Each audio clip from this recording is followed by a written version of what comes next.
Il existe un livre que personne ne trouve plus. Un livre sur l'argent, disparu il y a 50 ans.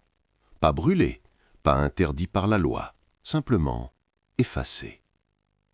Et si je vous disais que ce n'est pas un hasard, que certaines vérités ne doivent jamais arriver entre vos mains, surtout si vous êtes une maman qui veut protéger ses enfants? Restez jusqu'au bout. Ce que vous allez comprendre aujourd'hui pourrait changer l'avenir de votre famille.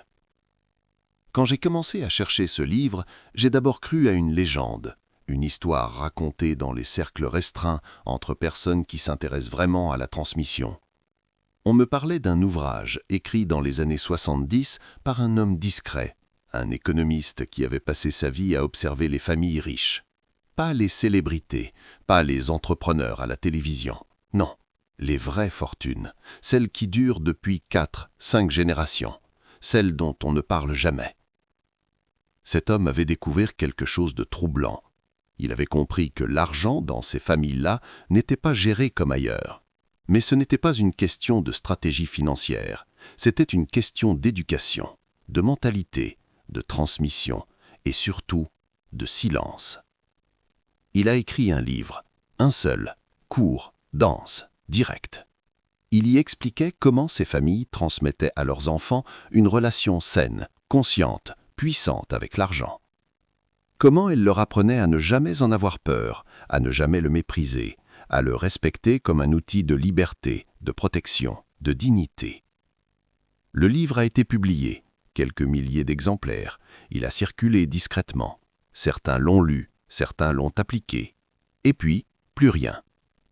En quelques années, impossible de le trouver. Aucune réédition, aucune trace numérique, aucune bibliothèque publique ne le référence. Comme si on avait décidé, quelque part, que ce savoir ne devait pas se démocratiser. Pourquoi? Parce que ce livre disait une vérité simple mais dangereuse pour l'ordre établi. Il disait que la pauvreté n'est pas une fatalité, que l'ignorance financière n'est pas un accident, qu'elle est entretenue, transmise, reproduite, de génération en génération, et que si les mamans, les mères de famille comprenaient vraiment comment l'argent fonctionne, tout changerait.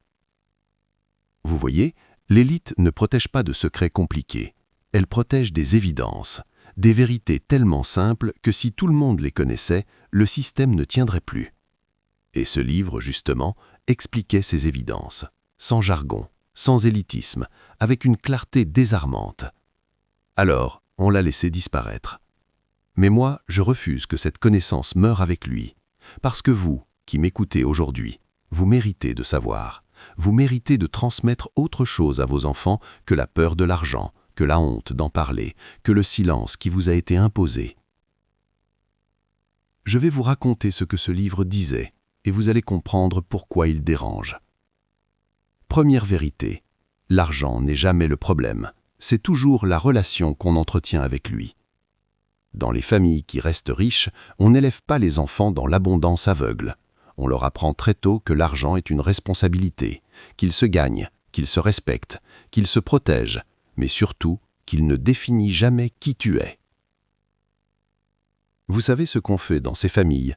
On parle d'argent à table, avec les enfants, dès 8-9 ans.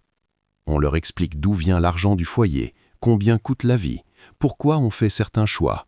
On les inclut, on les responsabilise, on ne leur ment pas. Et chez nous, on leur dit quoi? L'argent ne pousse pas sur les arbres, on n'est pas riche, c'est pas pour nous. On leur transmet la peur, la honte, la distance, et un jour ils deviennent adultes et ils reproduisent la même relation toxique, parce qu'on ne leur a jamais appris autrement. Ce livre disait ça. Il disait que si vous voulez que vos enfants aient une vie différente de la vôtre, il faut commencer par changer la conversation autour de l'argent. Il faut arrêter de faire comme si c'était un sujet sale, interdit, réservé aux autres. Vous êtes une maman. Vous voulez protéger vos enfants. Vous voulez qu'ils aient une vie meilleure.